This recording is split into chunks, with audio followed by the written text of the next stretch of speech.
ఓం గంగణపతే నమ ఐం సరస్వత్యే నమ శ్రీమాత్రే నమ క్రీం క్రీం మహాకాళికాయ నమ ఓం నమ శివాయ శివాయ గురువే నమ దుర్గాయ నమ త్రాం దత్తాత్రేయాయ నమ యా దేవీ సర్వభూతేషు మాతృరూపేణ సంస్థిత నమస్తస్యై నమస్తస్యై నమస్తస్యై నమో నమః క్లీం కృష్ణాయ గోవిందాయ గోపీ జనవల్లభాయ శ్రీకృష్ణ పరబ్రహ్మణే పరంజ్యోతిషే నమ. జయ గురు దత్తాత్రేయ నమ. యూట్యూబ్ ప్రేక్షకులకు అందరికీ కూడా నమస్కారం అండి. నేను పాలపర్తి గురునాథ శర్మ, జ్యోతిషం వాస్తు సిద్ధాంతిని.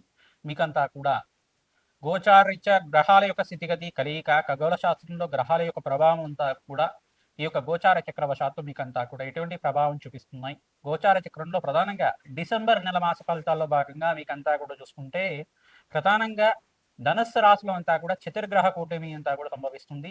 ఇదంతా కూడా గ్రహ యుద్ధంగా చెప్పడం జరుగుతుంది. ప్రధానంగా డిసెంబర్ నెలలో మనకి 7-8 తారీఖు రోజున మనకి అంగారకుడు అంతా కూడా చూసుకుంటే ఇక్కడ ధనుసు రాశిలో ప్రవేశం చేయడం ప్రధానంగా, మరియు అంగారకుడు రవి భగవానుడు అంతా కూడా ఈ యొక్క డిసెంబర్ నెల 18వ తారీఖు రోజున మనకంతా కూడా అంగారకుడు ధనుసు రాశిలో ప్రవేశం చేయడం, మరియు రవి భగవానుడు కూడా డిసెంబర్ 18వ తారీఖు రోజున ప్రవేశం చేయడం జరుగుతుంది. ప్రధానంగా చూసుకుంటే అంగారకుడు రవి, తర్వాత శుక్రుడు బుధుడు అంతా కూడా డిసెంబర్ నెలలోనే ఈ యొక్క కలయికతోటి యుతితోటి అంతా కూడా సంభవిస్తూ ఉండడం జరుగుతూ ఉంటుంది. కావున ప్రధానంగా చూసుకుంటే ఈ యొక్క గ్రహస్థితి అంతా కూడా వివిధ మేషాది ద్వాదశ రాశుల వాళ్ళకి ఎటువంటి ప్రభావం చూపిస్తున్నాయి. స్వల్పంగా మిశ్రమైన ఫలితాలు ఇస్తూనే ఇక్కడ బృహస్పతి యొక్క శుభ దృష్టి అంతా కూడా స్వరాశి అయిన ధనుసు రాశి మీద పడడం వల్ల సమతపక దృష్టి అనేది ఉంటుంది. 5వ తారీఖు రోజున ఈ యొక్క బృహస్పతి అంతా కూడా డిసెంబర్ 5వ తారీఖు రోజున నుంచి ఈ యొక్క అతిచారం నుంచి తిరోగమనంలో అంతా కూడా ఈ యొక్క మిథున రాశిలో సంచారం చేయడం, మళ్ళీ జూన్ 14వ తారీఖు దాకా అక్కడ స్థిరంగా ఉంటారు. ప్రధానంగా బృహస్పతి శుభ వీక్షణ అనేది ఉంది. కావున మేషాది ద్వాదశ రాశుల వాళ్ళకి ఈ చతుర్గ్రహ కూటమి ప్రభావం అంతా కూడా ఏ రకంగా ప్రభావం చూపబోతున్నాయి అనేది విశ్లేషణ చేయడం తెలుసుకుంది. మరి ఈ యొక్క వీడియో అంతా కూడా మొత్తం చూడండి. మీకంతా కూడా ఆకరణ మీకంతా కూడా మేషాది ద్వాదశ రాశి వాళ్ళు ఎటువంటి పరిష్కారం ఆచరిస్తే కనుక విపరీత ధన ప్రాప్తి కలుగుతుంది, రాజయోగం తీస్తుంది. విపరీత రాజయోగం కలగడానికి అంతా కూడా ఎటువంటి పరిష్కారం ఆచరించాలి, ధనాకర్షణకి ఎటువంటి పరిష్కారం చేసుకోవాలి, వివిధ రంగాల్లో వాళ్ళకి ఏ వ్యాపార రంగాల్లో వాళ్ళకి అభివృద్ధి కలుగుతుంది అంతా కూడా విశ్లేషణ చేయడం జరుగుతుంది. అందరూ కూడా వీడియోని స్కిప్ చేయకుండా చూడండి. తద్వారా మీకంతా కూడా పరిష్కారం లభిస్తుంది, అష్టైశ్వర ప్రాప్తి కలుగుతుంది. దత్తాత్రేయ స్వామివారి అనుగ్రహం వల్ల మీకంతా కూడా అనంత పుణ్య ప్రాప్తి కలుగుతుంది. కావున విశేషంగా మీకంతా కూడా చెప్పడం జరుగుతుంది. ప్రతినిత్యం కూడా మీరు ఈ యొక్క నవగ్రహారాధన విశేషంగా ఆచరించాలి. మరియు నవగ్రహాలకి జపాలు దానాలు చేసుకోవడం వల్ల గ్రహశాంతి కలుగుతుంది. మరియు యజ్ఞ హోమాది కార్యక్రమాలు ఆచరించడం వల్ల నవగ్రహ శాంతి కలుగుతుంది. ప్రతినిత్యం కూడా నవగ్రహ దేవాలయంలో ప్రదక్షిణాలు, అభిషేక హోమాది కార్యక్రమాలు ఆచరించడం వల్ల ప్రశాంతమైన జీవితం కలుగుతుంది. కావున అందరికీ విశేషంగా పరిష్కారం చెప్పడం జరుగుతుంది. ప్రతినిత్యం కూడా మీరు గోమాత సేవ చేయడం వల్ల అదృష్ట యోగం సిద్ధిస్తుంది. దత్తాత్రేయ స్వామి వారి అనుగ్రహం అంతా కూడా పరిపూర్ణంగా లభిస్తుంది. ఈ మార్గశిర మాసంలో అంతా కూడా దత్తాత్రేయ స్వామి వారి ఆరాధన చేయడం వల్ల విశేషమైన పుణ్యయోగం సిద్ధిస్తుంది. ఈ యొక్క అష్టమి తిథి రోజున దత్తాత్రేయ స్వామి వారికి ఎవరైతే విశేషంగా ఈ యొక్క దత్తాత్రేయ స్వామి వారికి అనగాష్టమి అనే వ్రతాన్ని ఆచరిస్తూ ఉంటారో దత్తాత్రేయ చరిత్రని పారాయణం చేసుకోవడం వల్ల అదృశ్యయోగం సిద్ధిస్తుంది, గురుకటాక్షం లభిస్తుంది. తద్వారా మీకంతా కూడా శుభమైన కార్యక్రమాలంతా కూడా గృహంలో సిద్ధించడానికి, కళ్యాణము మరియు విద్య కానీ, ఉద్యోగం కోసమైనా కానీ, వివాహాది శుభకార్యాలు జరగడం కానీ, గృహయోగం సిద్ధించడం కానీ గురుకటాక్షం వల్ల లభిస్తుంది. కావున మేషాది ద్వాదశ రాశుల వాళ్ళు ఈ యొక్క చతుర్గ్రహ కూటమిలో ఎటువంటి పరిష్కారాలు ఆచరించాలి క్లుప్తంగా మీకు విశ్లేషణాత్మకంగా అంతా కూడా విశ్లేషణ చేయడం జరుగుతుంది. ప్రతినిత్యం కూడా దత్తాత్రేయాయ స్మరణ మాత్రైన సంతుష్టాయ నమః ఇటువంటి నామాన్ని జపాన్ని ఆచరించండి. తద్వారా నామస్మరణ మాత్రం చేత దత్తాత్రేయ స్వామి వారి అనుగ్రహం అంతా కూడా పరిపూర్ణంగా లభిస్తుంది. కావున విశేషంగా చెప్తున్నాం, మీ జన్మ జాతకమే ప్రధానమైన జాతకంగా ఉంటుంది. ఈ జన్మ జాతకంలో ఎటువంటి జాతకంలో ఉండే దోషాలకంతా కూడా పరిష్కారం ఆచరించడం వల్ల శుభయోగం సిద్ధిస్తుంది. కావున విశేషంగా అందరికీ కూడా చెప్తున్నాం.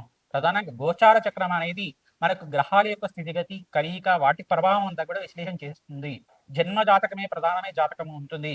మీ జాతకంలో ఉండే గ్రహ దోషాలకి పరిష్కారం ఆచరించాలి. మరియు గోచార చక్రంలో ఉండే గ్రహాలకు కూడా వాటి ప్రభావం మన జాతకం మీద లేకుండా వాటికి కూడా శాంతి కలిగే విధంగా చేసుకోవడం వల్ల శుభయోగం సిద్ధిస్తుంది, అదృష్టయోగం కలిసి వస్తుంది, గురుకటాక్షం లభిస్తుంది. మీకంతా కూడా అష్టైశ్వర ప్రాప్తి కలగడానికి ఆస్కారం ఉంటుంది.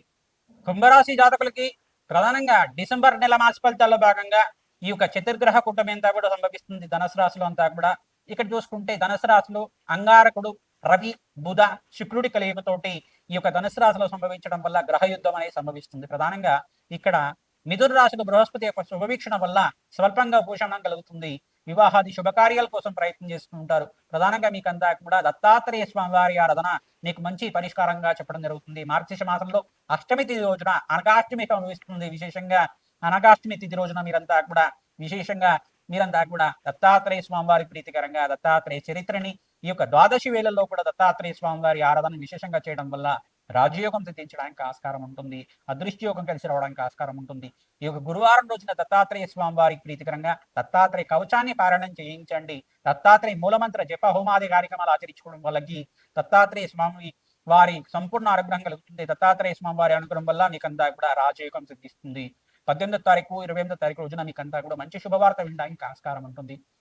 ప్రతినిత్యం కూడా దత్తాత్రేయ కవచానంతా కూడా విన్న వాళ్ళకి మీకంతా కూడా దత్తాత్రేయ స్వామి వారి అనుగ్రహం అంతా కూడా లభిస్తూ ఉంటుంది. దత్తాత్రేయాయ స్మరణ మాత్రేం సంతుష్టాయ నమః నామాన్ని జపాన్ని ఆచరించండి.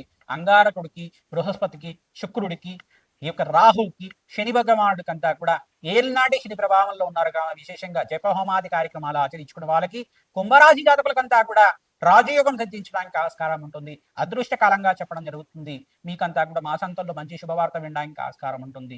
శ్రీమాత్రే నమః. మేషాది ద్వాదశ రాశుల వాళ్ళకి డిసెంబర్ నెల మాస ఫలితాల్లో భాగంగా చతుర్గ్రహ కూటమి సంభవిస్తున్నది. మీకంతా కూడా సంపూర్ణ ఫలితాలంతా కూడా విశ్లేషణ చేయడం జరిగింది. ప్రధానంగా చూసుకుంటే జపహోమాది కార్యక్రమాల్లో భాగంగా జన్మ జాతకమే ప్రధానమైన జాతకంగా ఉంటుంది. జపహోమాది కార్యక్రమాల్లో భాగంగా ప్రధానంగా రాజశ్యామల మూలమంత్ర జపాలు అంతా కూడా ఆచరించడం వల్ల విశేషమైన రాజ్యప్రాప్తి కలగడానికి ఆస్కారం ఉంటుంది. దత్తాత్రేయ స్వామి వారి చరిత్రనంతా కూడా ఈ మాసంలో మార్గశిర మాసంలో విశేషంగా పారాయణం చేయడం వల్ల అదృష్ట యోగం సిద్ధించడానికి ఆస్కారం ఉంటుంది. అనగా వ్రతం అనేది సంభవిస్తుంది. అనగా వ్రతం రోజున ప్రధానంగా అనగాష్టమి వ్రతాన్ని అంచాగా దేవాలయ ప్రాంగణంలో ఎవరైతే ఆచరిస్తూ ఉంటారో అదృష్ట యోగం సిద్ధించడానికి, వివాహాది శుభకార్యాలు జరగడానికి ఆస్కారం ఉంటుంది. దత్తాత్రేయ స్వామి వారి మూలమంత్ర హోమాది కార్యక్రమాలు ఆచరించండి. అదృష్ట కాలంగా చెప్పడం జరుగుతుంది. శనగలంతా కూడా దానం చేయడం వల్ల అదృష్ట యోగం సిద్ధిస్తుంది. ప్రతినిత్యం కూడా బీదవాళ్ళకి అన్నదానం చేయడం, దేవాలయ ప్రాంగణంలో నిత్యం కూడా అన్నదానం చేయడం, గోమాత పూజను ఆచరించడం వల్ల అదృష్టకాలంగా చెప్పడం జరుగుతుంది. ఈ యొక్క దత్తాత్రేయ స్వామి వారి జన్మ చరిత్రనంతా కూడా పారాయణ చేయండి. అత్రి మహాముని అనసూయ దేవి యొక్క చరిత్రనంతా కూడా పారాయణ చేయండి. మీకంతా కూడా దత్తాత్రేయ స్వామి వారి త్రిపుత్రాత్ముడు ప్రధానంగా బ్రహ్మ విష్ణు మహేశ్వర స్వరూపంగా అవతారం ఈ రకంగా ఎత్తారు. అవతార చరిత్ర అంతా కూడా మీకంతా కూడా పారాయణం చేయించండి. తద్వారా మీకంతా కూడా అదృష్ట యోగం సిద్ధించడానికి, దత్తాత్రేయ కవచాన్ని పారాయణం చేయించడం వల్ల రాజయోగం సిద్ధించడానికి ఆస్కారం ఉంటుంది. దత్తాత్రేయాయ స్మరణ మాత్రైన సంతుష్టాయ నమః నామాన్ని జపాన్ని ఆచరించండి. జయ గురు దత్త, శ్రీ గురు దత్త, జయ గురు దత్త, శ్రీ గురు దత్త అని నామాన్ని ప్రతినిత్యం కూడా జపాన్ని ఆచరించుకోవడం వల్ల అదృష్ట కాలంగా చెప్పడం జరుగుతుంది. మాసాంతంలో విశేషమైన శుభవార్త వినడానికి ఆస్కారం ఉంటుంది. ఆకస్మిక ధనలాభం సిద్ధించడానికి మేషాది ద్వాదశ రాశుల వాళ్ళకి ప్రతినిత్యం కూడా దత్తాత్రేయ ఆరాధన చేయడం వల్ల అదృష్ట యోగం సిద్ధిస్తుంది. శ్రీమాత్రే నమః.